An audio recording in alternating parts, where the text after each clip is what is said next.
प्यारे बच्चों, नमस्कार। कैसे और खुशी है? ठीक है ना? खुशी से रहते हैं हॉलीडेज में। మనకి సెలవులు వచ్చాయి కానీ ఎటు పోకుండా ఏం లేకుండా అయిపోయింది కదా. కారణం ఏంటంటే కరోనా ఉన్న వల్ల మన స్కూల్స్ కూడా ఇంకా ఓపెన్ చేయలేదు, అంతేనా? అందుకని ఆన్లైన్ క్లాసులు పెట్టారు కదా, ఏదో ఫోన్ పెట్టుకొని కూర్చున్నాము, ఏదో ఆడుతూ పాడుతూ చూడవచ్చు అని చెప్పి అనుకోవద్దు. అలా చూస్తే మీరే నష్టపోతారమ్మా. నెక్స్ట్ ఇయర్ మళ్ళీ కరెక్ట్కి వస్తున్నారు, జాగ్రత్తగా వినాలి, చెప్పిన లెసన్లు వింటూ ఉండండి. మీ దగ్గర ఏముండాలి? ఒక నోట్బుక్, ఒక పెన్ను దగ్గర పెట్టుకోవాలి. చెప్పినటువంటి ఏదైతే ఉందో దాన్ని వెంటనే మీరు నోట్ చేసుకుంటూ ఉండాలి, ఓకేనా? సరే, ఇప్పుడు మనం క్లాస్కి అటెండ్ అవుదాం, క్లాస్లోకి వచ్చేద్దాం. మన చదవడం స్టార్ట్ చేసినప్పటి నుంచి వర్ణమాల చదువుతూనే ఉంది. ఒక్కసారి గుర్తు చేసుకోండి.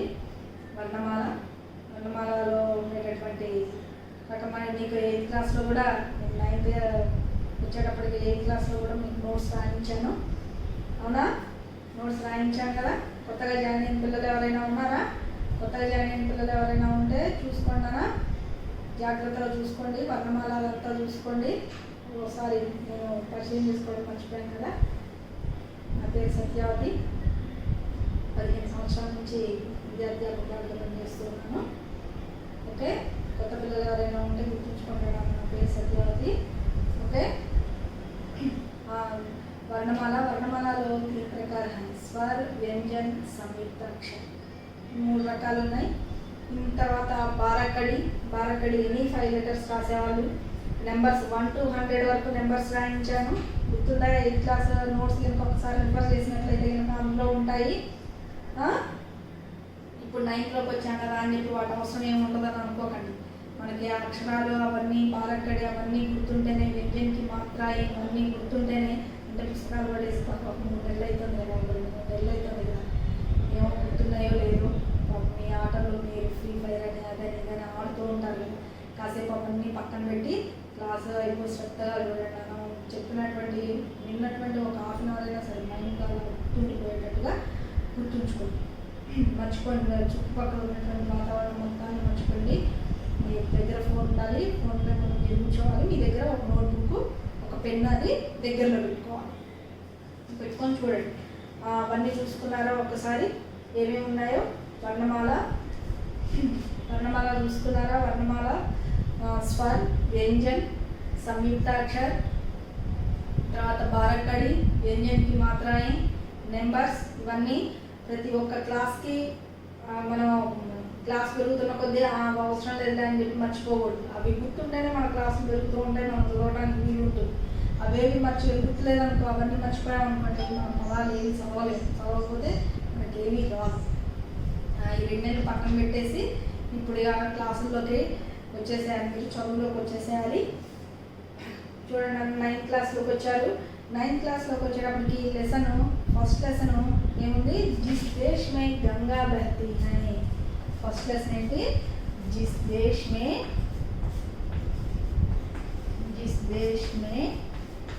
గంగా బహతీ హై.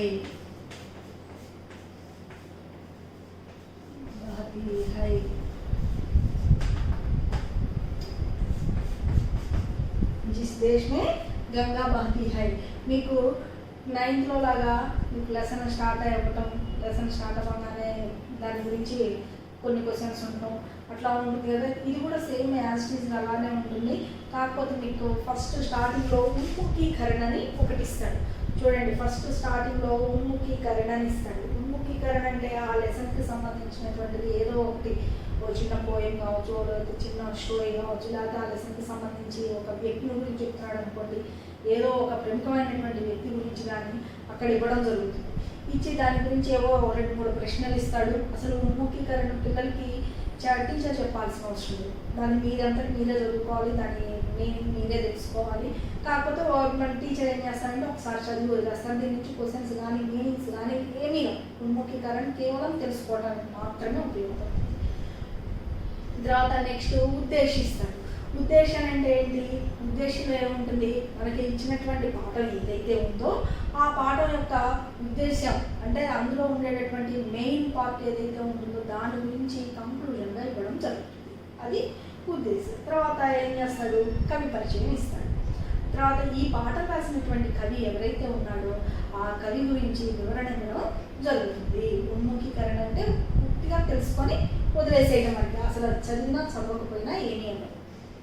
शांति का संदेश जहाँ है, सबका सम्मान जहाँ है, गीत खुशी के यादें जहाँ है, ऐसा भारत और कहाँ है.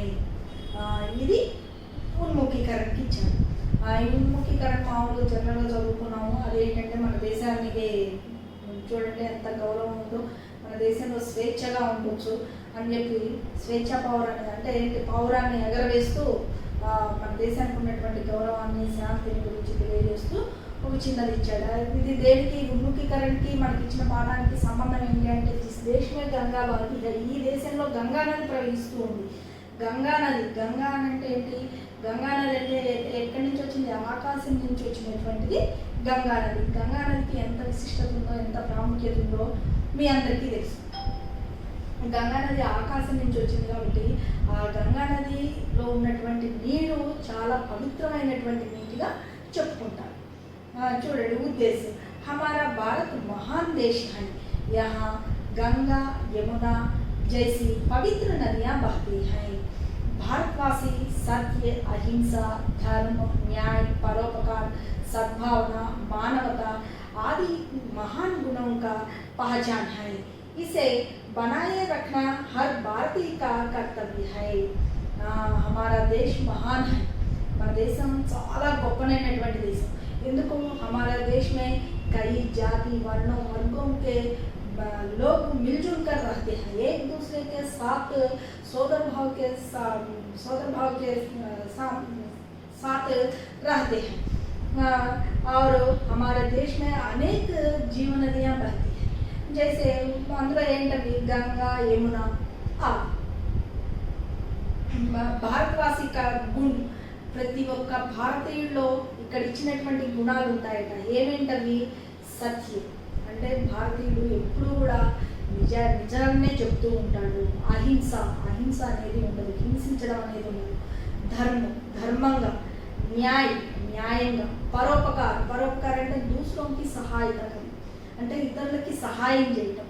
సద్భావన మంచి ప్రవర్తన, మంచి అలవాట్లు, మంచి పద్ధతులు. మానవత్వం ఆది మహాన్ గుణంకి పహచాన్ హై.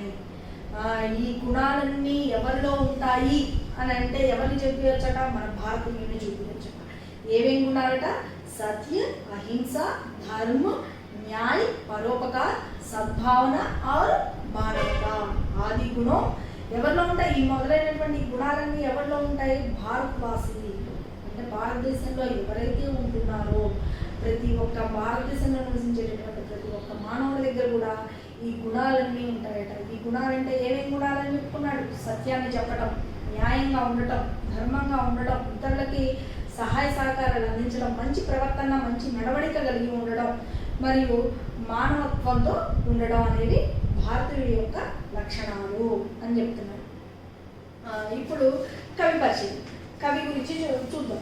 ఈ పాఠాన్ని రాసినటువంటి కవి ఎవరు? శైలేంద్ర కుమార్. కవి కా నామ్ శైలేంద్ర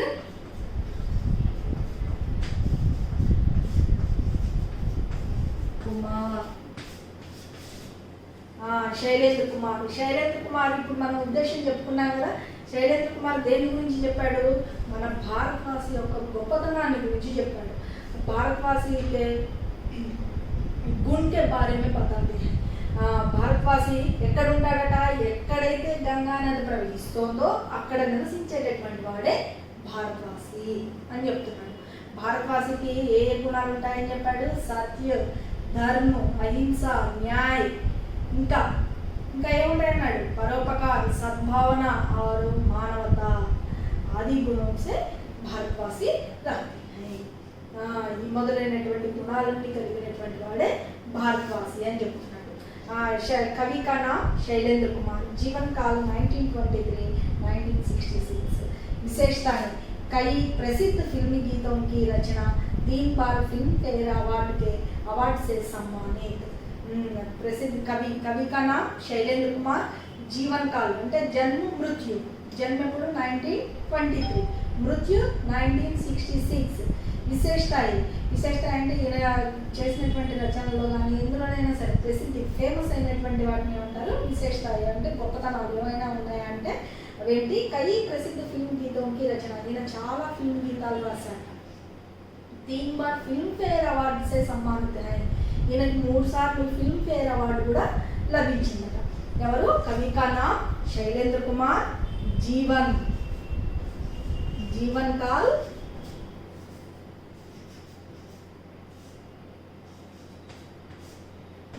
काल ఏంటది 1923 1966। विशेषताएं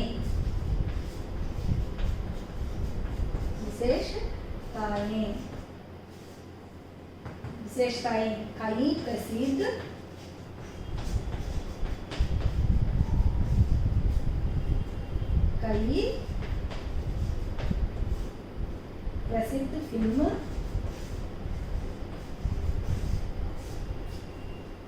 गीतों की रचना,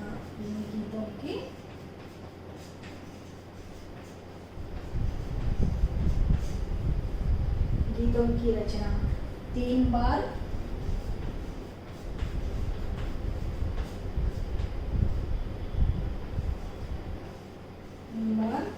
फिल्म फेयर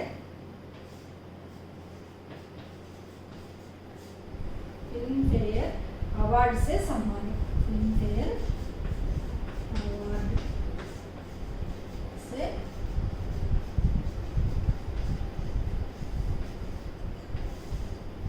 सम्मानित। जिस देश में गंगा बहती है कविता के कवि का नाम शैलेंद्र कुमार, उनका जन्म 1923, मृत्यु 1966। చాలా తక్కువ కాలం బతికినట్టున్నాడు। विशेषताएं, कई प्रसिद्ध फिल्म गीतों की रचना, 3 बार फिल्म फेयर अवार्ड से सम्मानित किया गया। ओके, अर्थమైనా పాట పేరేంటి? जिस देश में गंगा बहती है, ఏ దేశంలో ఎక్కడైతే కనుక గంగా నది ప్రవహిస్తుందో అనేటటువంటి గేయ రచనాకారుడు ఎవరు? शैलेंद्र कुमार का जन्म 1923, मृत्यु 1966। विशेषताएं, कई प्रसिद्ध फिल्मी गीतों की रचना, 3 बार फिल्म फेयर अवार्ड से सम्मानित किया गया। ओके, नेक्स्ट फर्स्ट पोएम जोड़े। फर्स्ट पोएम, होठों पे सच्चाई रहती है, जहाँ दिल में सफाई रहती है, हम उस देश के वासी हैं जिस देश में गंगा बहती है। होठों पे सच्चाई रहती है, जहाँ दिल में सफाई रहती है, हम उस देश के वासी हैं जिस देश में गंगा बहती है। होठों అంటే లిప్స్। భారతదేశంలో నివసించేటటువంటి ప్రతి ఒక్క వ్యక్తి కూడా సచాయి రాతి है, తన పెదాలని నోరు తెరిచి మాట్లాడినప్పుడు मुंह बोलने से हमेशा सच बोलते हैं। అంటే నోరు తెరిస్తే అతను ఎప్పుడు కూడా నిజాలే చెప్తాడట, అసత్యం नहीं बोलते। అసత్యం అనేది ఎప్పుడు కూడా మాట్లాడడు। उनका दिल सफाई रहती है, అతని దిల్ అంటే ఏంటి? మనస్సు, మన్ ఎప్పుడు కూడా సఫాయి అంటే ఏంటి? క్లీన్గా, అంటే అవతల వాళ్ళ మీద ఒక రకమైనటువంటి భావం, కుట్రలు కుతంత్రాలు ఇలాంటివన్నీ కూడా ఏమి ఎప్పుడు కూడా మనిషి ప్రశాంతంగా పీస్ఫుల్గా మంచిగా ఉంటాడు అని। उस देश में गंगा बहती है, उस देश के वासी है जिस देश में गंगा बहती है। భారతీయుల యొక్క మనస్సు ఎప్పుడు కూడా ఎలా ఉంటుంది? సఫాయి అంటే ఇక్కడ పవిత్రంగా చెప్పుకోవచ్చు, పవిత్రంగా ఉంటుంది। ఎందుకంటే हमारा देश महान है, हमारे देश में रहने वाले सभी जनों को सत्य, अहिंसा, धर्म, न्याय, परोपकार, सद्भावना और मानवता आदि गुणों से रहते हैं। इसलिए हमारे देश में रहने वाले भारतवासी हमेशा सच बोलते हैं और उनका दिल बहुत पवित्र है। ओके, हम उस देश के वासी हैं जिस देश में गंगा बहती है। ఈ లక్షణాలన్నీ కలిగినటువంటి వాళ్ళు ఎవరైతే ఉన్నారో, అంటే ఈ లక్షణాలన్నీ అంటే ఏంటి, మనం ముందుగా చెప్పుకున్నాం. ఫస్ట్లో చెప్పాను, నేను ఏం చెప్పాను, భారతదేశంలో నివసించేటటువంటి ప్రతి ఒక్క భారతీయుడు కూడా ఏమేమి ధర్మాలు కలిగి ఉంటాట, ఏమేమి లక్షణాలు కలిగి ఉంటాడు, సత్య, ధర్మ, అహింస, న్యాయ, పరోపకార, మానవత ఆది గుణం సే రాతే హై మొదలైన గుణాలు కలిగి జీవిస్తూ ఉంటాడు. అలా జీవించినటువంటి వ్యక్తి ఎవరైతే ఉన్నారో అతడి యొక్క పెదవుల మీద ఎప్పుడూ కూడా ఏమొస్తుంది, ఏం పలుకుతూ ఉంటుంది, పెదవుల మీద సచ్చాయి రాతే హై. సచ్చాయి అంటే నిజాలు, ఎప్పుడు అబద్ధాలు అనేది ఆడు, ఎప్పుడు కూడా నిజాలు పలుకుతూ ఉంటాడో. ఎవరి యొక్క మనస్సు అయితే గనక సఫాయి రాతే హై, సఫాయి అంటే ఇక్కడ ఏం చెప్పుకోవచ్చు అని చెప్పా, సఫాయి అంటే పవిత్ర. ఎవరి యొక్క మనస్సు అయితే పవిత్రంగా ఉంటుందో, हम उस देश के वासी है जिस देश में गंगा बहती है. ఇన్ని లక్షణాలు కలిగినటువంటి వ్యక్తి ఆ దేశపు యొక్క వాసి. ఆ దేశంలోనే గంగా నది ప్రవహిస్తుంది. గంగా నది ఎక్కడ ప్రవహిస్తుంది, మన భారతదేశంలో ప్రవహిస్తుంది. కాబట్టి మన భారతదేశంలో ప్రవహిస్తుంది కాబట్టి ఇన్ని లక్షణాలు కలిగినటువంటి వ్యక్తి ఎక్కడ నివసిస్తున్నాడు, భారత్ మే రహతే హై. భారత్ మే రహనే వాలేకో ఏమంటాం, భారత్ మే రహనే వాలేకో భారత్ వాసి కాతే హై. ఓకే, ఒకసారి పోయిన చూడండి.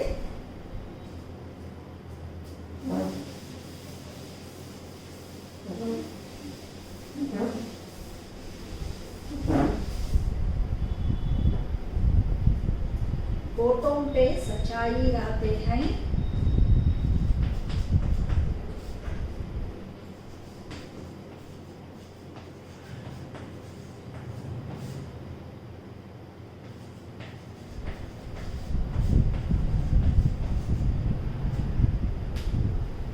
जहाँ दिल में सफाई रहते हैं,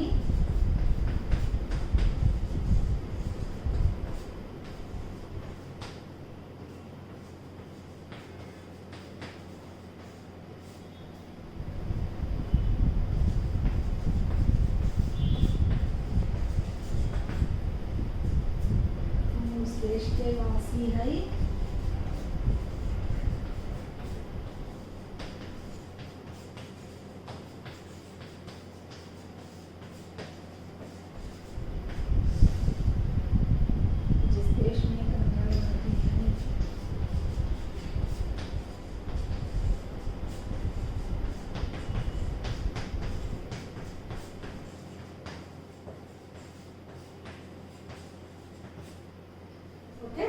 होठों पे सच्चाई रहती है, जहाँ दिल में सफाई रहती है, हम उस देश के वासी हैं जिस देश में गंगा बहती है. मళ్ళీ ఒకసారి చూడండి. होठों पे सच्चाई रहती है, जहाँ दिल में सफाई रहती है, हम उस देश के वासी हैं जिस देश में गंगा बहती है. इसमें समानार्थी को पहले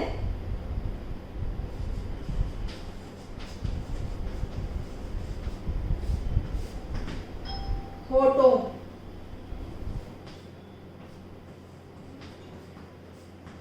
అంటే ఓం, పెదవి, పే అంటే పర్, సచాయి, సచాయి మీన్ సత్యం, నిజము.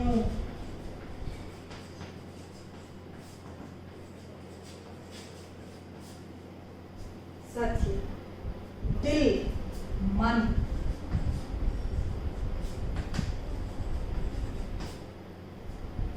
సఫాయి, సఫాయి అంటే క్లీన్. ఇక్కడ ఏం రాసుకోవచ్చు, పవిత్రం రాసుకోవచ్చు. అంటే పోయం సఫాయి అని అంటే శుభ్రమైన అన్నట్టు. అంటే ఇక్కడ పోయంకి అనుసారంగా ఏమొస్తుంది, సఫాయి అంటే పవిత్ర, సఫాయి పవిత్ర. అంటే పోయం అనుసారంగా పోయంని చూసుకుంటూ ఇక్కడ సఫాయి అని అంటే ఏమొస్తుంది, పవిత్ర అని వస్తుంది. విడిగా సఫాయి అంటే శుభ్రం అన్నట్టు అర్థం. हम उस देश के वासी है जिस देश में गंगा बहती है. ఓకే, చూడండి. హోటో, ఓంట్, పే, పర్, సచాయి, సత్య, దిల్, మన్, సఫాయి, పవిత్ర. ఓకేనా. ఇప్పుడు దీనికి భావం రాసుకోండి. భావం రాస్తాను. कवि कहते हैं कि इसका भाव यह है कि कवि का भाव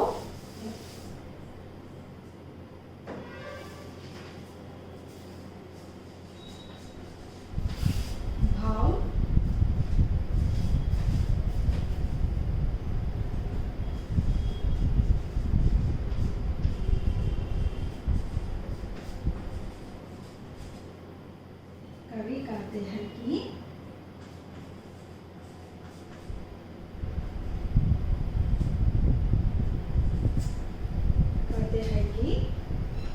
हम उस देश के वासी हैं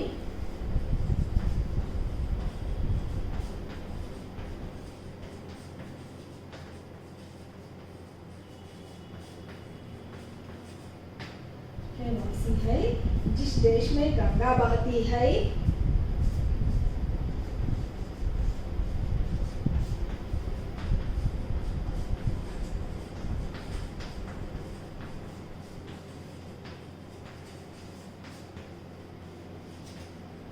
देश में गंगा बहती है। हमारे होठों पर सदा हमारे होठों पर सदा सच्चाई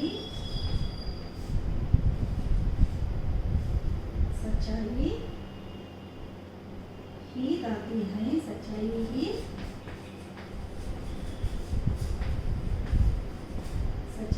गाती है। हम कभी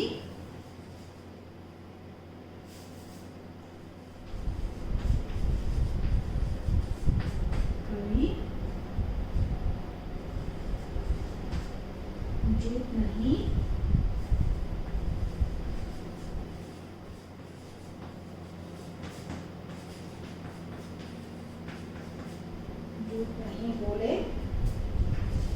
बोलते, झूठ नहीं बोलते। हमारा दिल पवित्र है।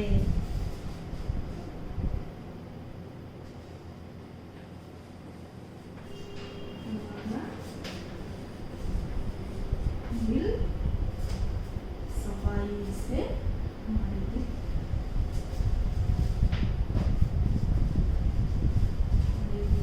सफाई रहती है। हमारे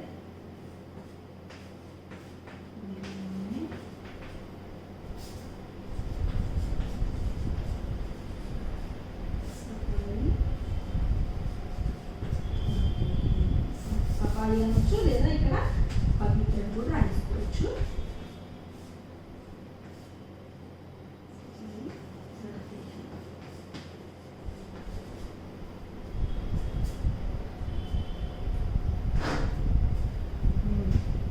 ओके, फर्स्ट पोएम रिवर्स में।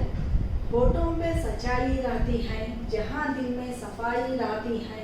हम उस देश के वासी हैं जिस देश में गंगा बहती है। इसका भाव यह है कि कवि कहते हैं कि हम उस देश के वासी हैं जिस देश में गंगा बहती है। हमारे होठों पर सदा सच्चाई ही रहती है। हम कभी भी झूठ नहीं बोलते। हमारे दिलों में सफाई रहते हैं। మనసులో కూడా ఎప్పుడు మంచిగా పవిత్రంగా ఉంటాయి అని అర్థం। कवि का नाम जिस देश में गंगा बहती है, कविता पाठ के कवि का नाम शैलेंद्र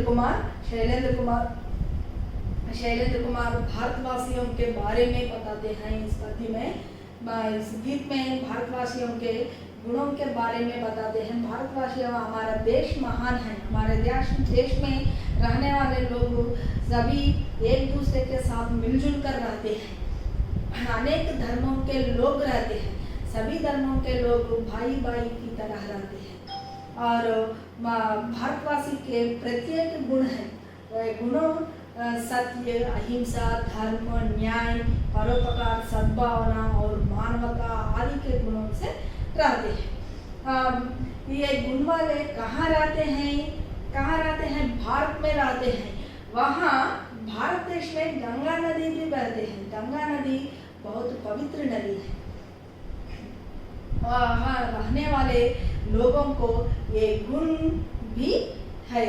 कवि कहते हैं हम उस देश के वासी हैं जिस देश में गंगा बहती है, हमारे होठों पर सदा सच्चाई ही रहती है, हम कभी भी झूठ नहीं बोलते, हमारे दिलों में सफाई रहते हैं। ओके, फर्स्ट पोएम ओके ना, राइट।